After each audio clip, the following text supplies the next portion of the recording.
All right.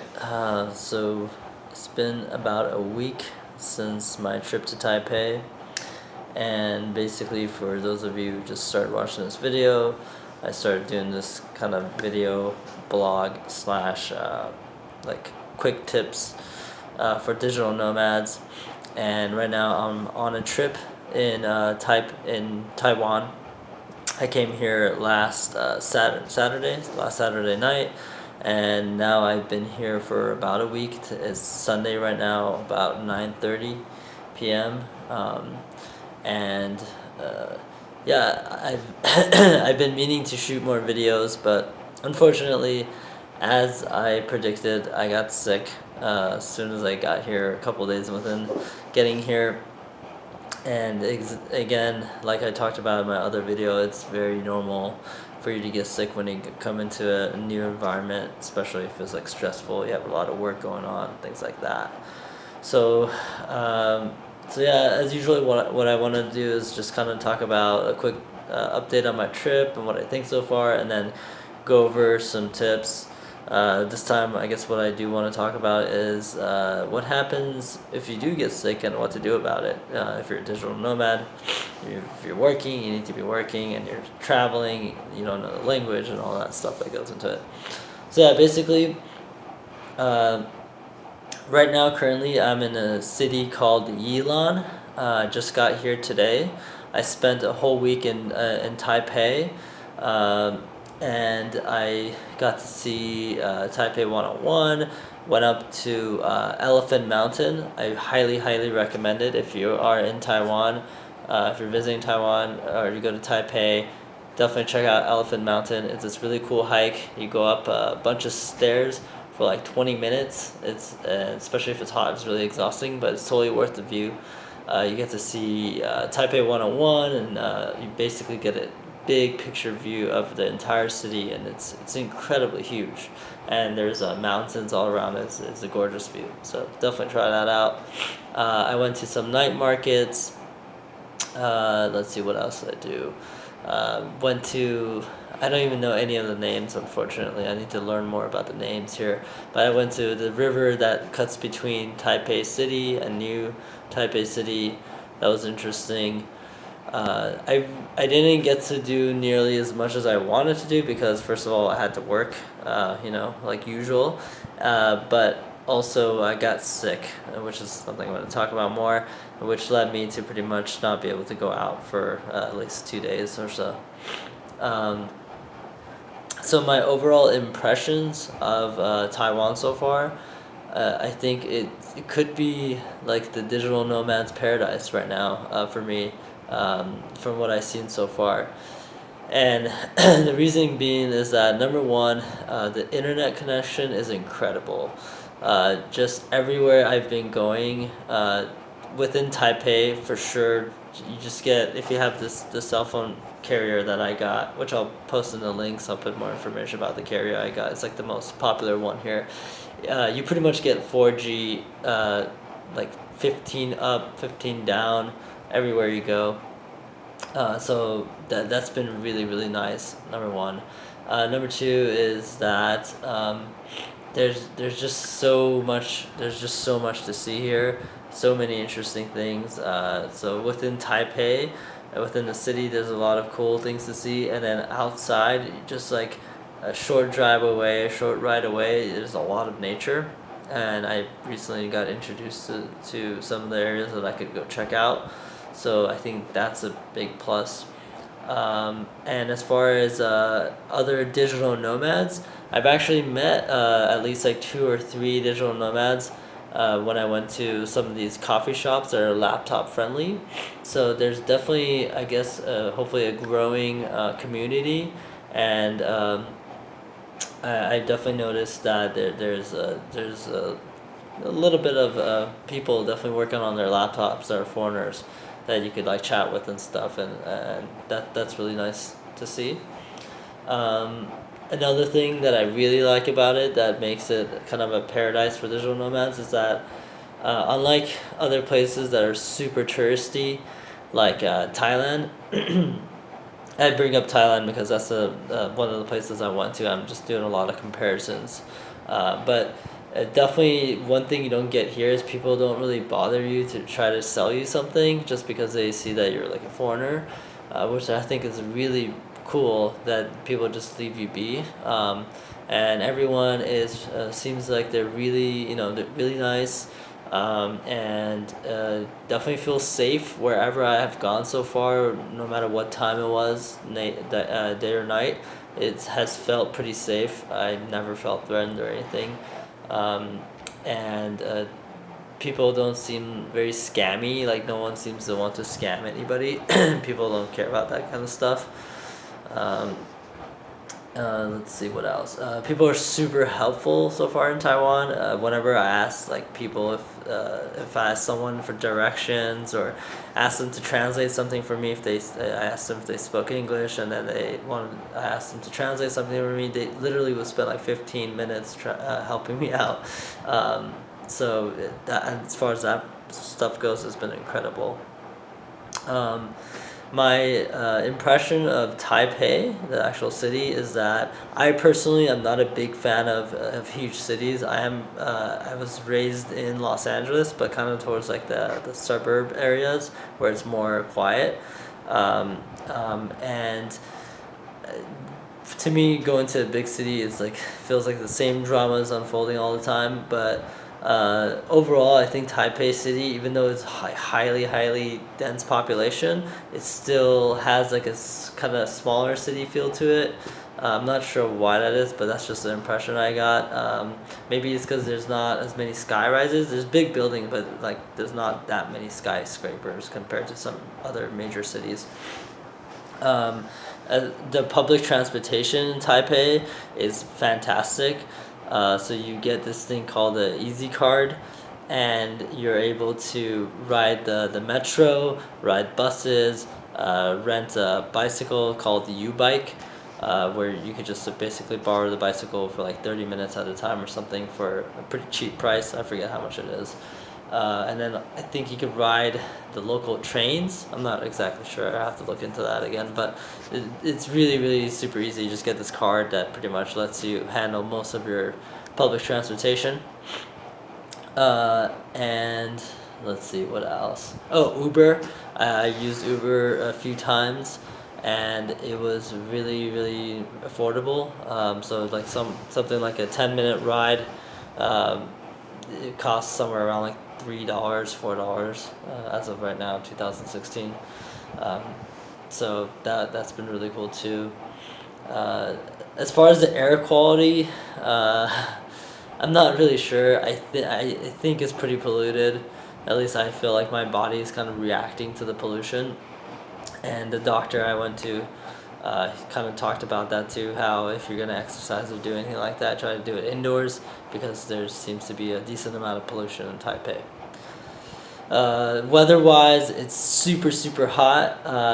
Well, not super, but it's very hot. Around like averages between, like, let's see, somewhere like 75, 80 Fahrenheit to like 95.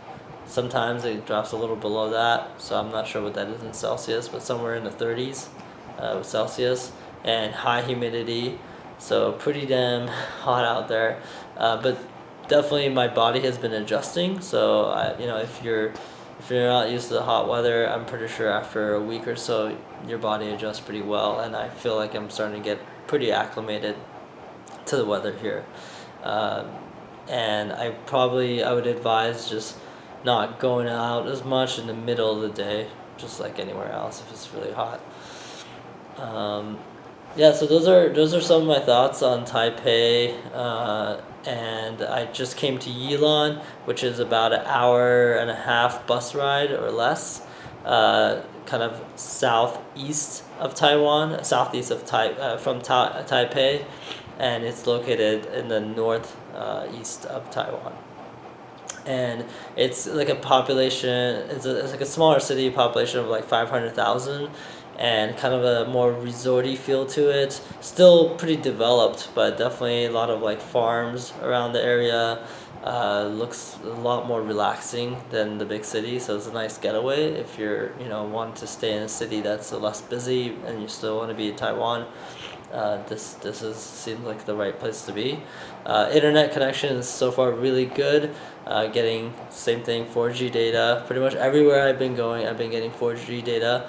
The ride over here was through this tunnel, like multiple tunnels through this mountain, just a straight shot, and I was looking at my phone the whole time, like just kept on like checking stuff, and it had like I had pretty much like 4G connections all throughout the tunnel all the way here. So that was just incredible. The internet is kind of blowing my mind here. How freaking fast it is and how available it is. So definitely a lot different from the States, and yeah. So. That's pretty much the update I have on the trip. I guess I have a lot of stuff to cover about some of the lessons I've learned and some of the things to do, but I'm gonna kind of try to scatter it out as I make the videos. I haven't shot a video for about a week, so obviously I had a lot of experiences that I want to share, but I don't want to spend the entire video talking about that stuff. But what I do want to talk about is about getting sick while you're a digital nomad. And you're in a foreign country, obviously, and sometimes, a lot of times, you don't know the languages, and you're by yourself, so there's certain things that you want to do if you get sick. So I want to talk about that because it's very topical. I got sick, as I said. You will probably get sick if you're traveling. Hopefully it's nothing too bad, but so there's a few lessons I learned this time, and I kind of have experiences from last time too, and I'm gonna go over those. One of the lessons is that I actually took notes this time on my phone just to make it easier, make sure I actually go over all the points instead of talking around in circles. So that's good.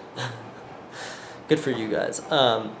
So number one thing I think you should do if you get sick is that as soon as you feel like the sickness coming on, go see a doctor. I know that I play these mental games where I'm like, no, I'm not sick, I'm fine, I'm probably not going to get sick, my immune system will handle it.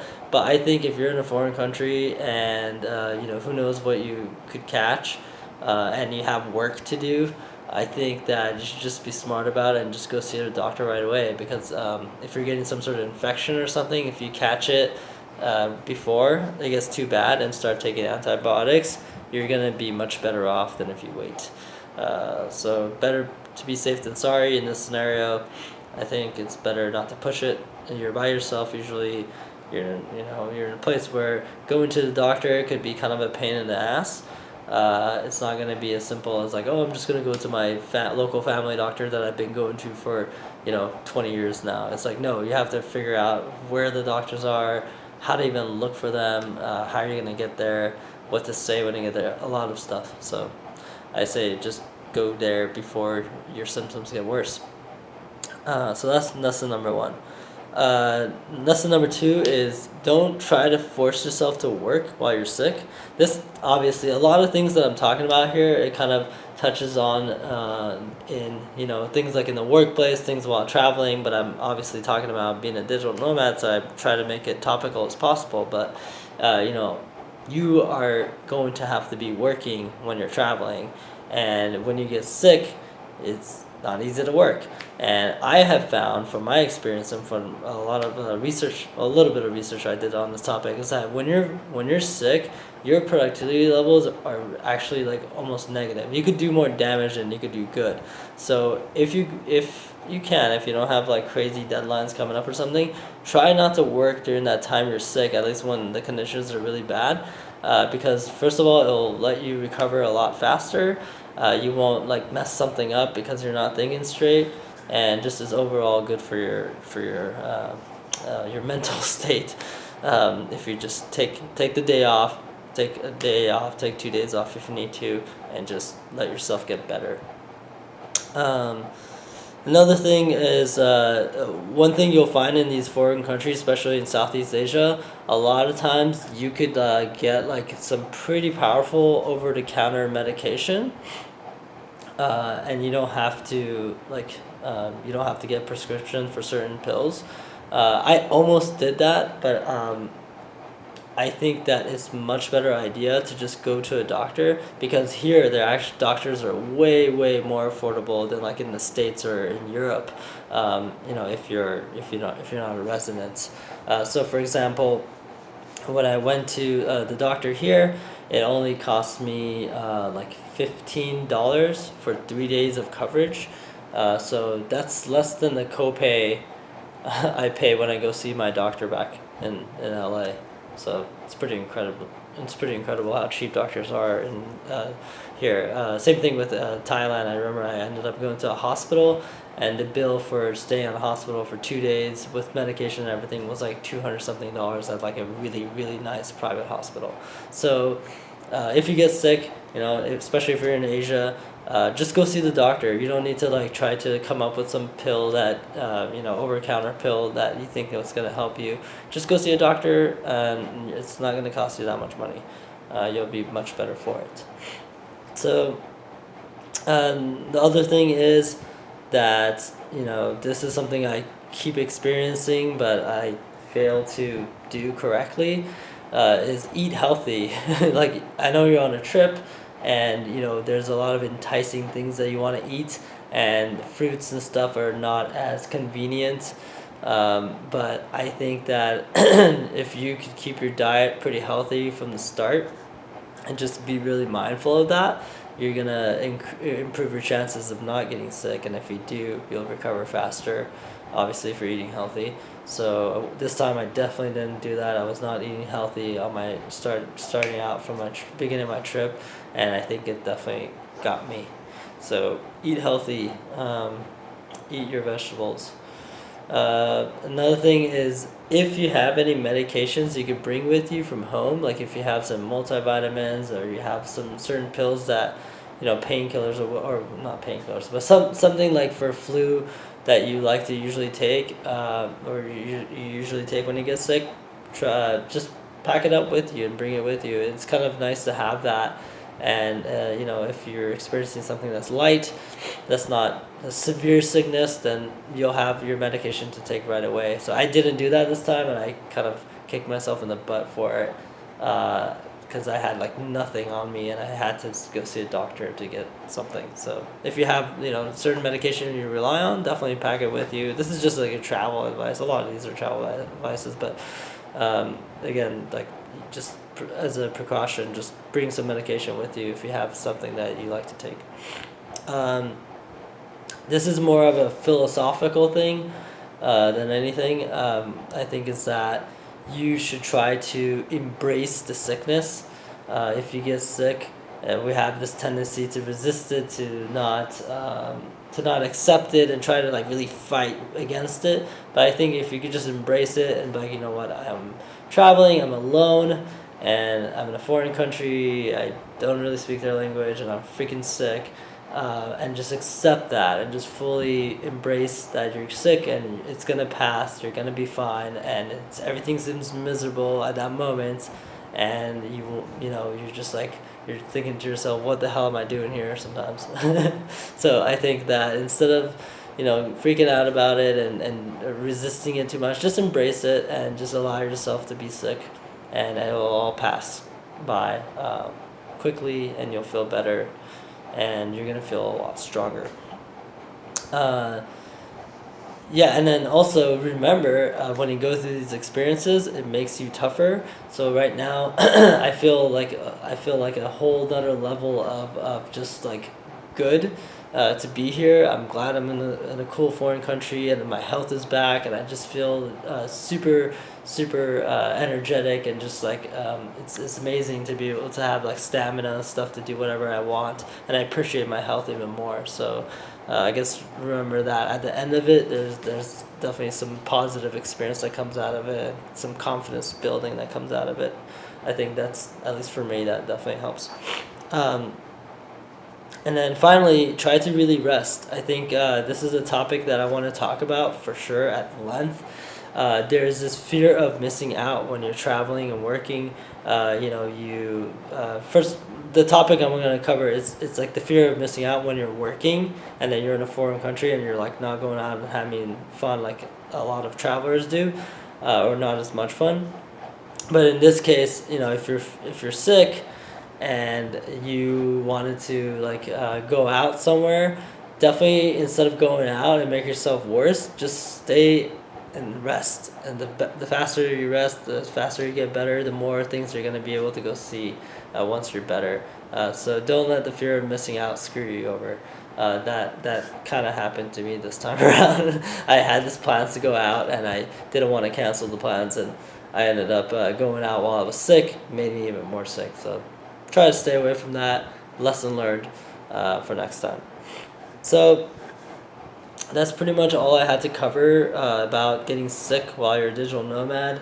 I hope this this kind of helps you guys kind of prepare for sickness, or if you are sick right now and you're traveling, maybe these are some of the things that might help. I guess what I want to do real quick is just give a little tour of this new place that I got. So I came into, I'll start from the front door. So I came to Yilan, which is, oh god, it's so dark here.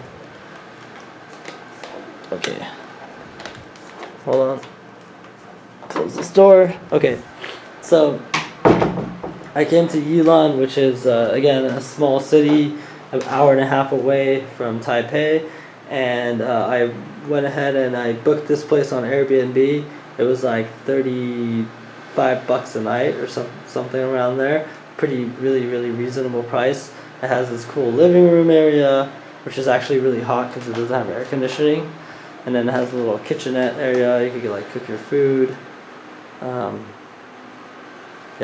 little TV, fan, and then this is where the cool stuff is right here. So then you walk into this room.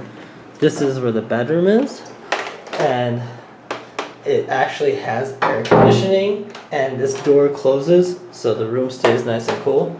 And trust me, when it's like 90 degrees outside with like 95% humidity or whatever it is here, you just, air conditioning is like a must-have. So if you're gonna book a place in Southeast Asia during late spring, summer, you have to make sure you have air conditioning. I mean, I would not be able to sleep without it. So here there's like a TV, bed, and then this is a cool bathroom, and surprisingly it actually has a little sauna inside. I have no idea if I'm going to use this because just walking outside is like being in a sauna, so I don't see the point in having a sauna at this point. Anyways, and then the coolest part, this is the money shot here.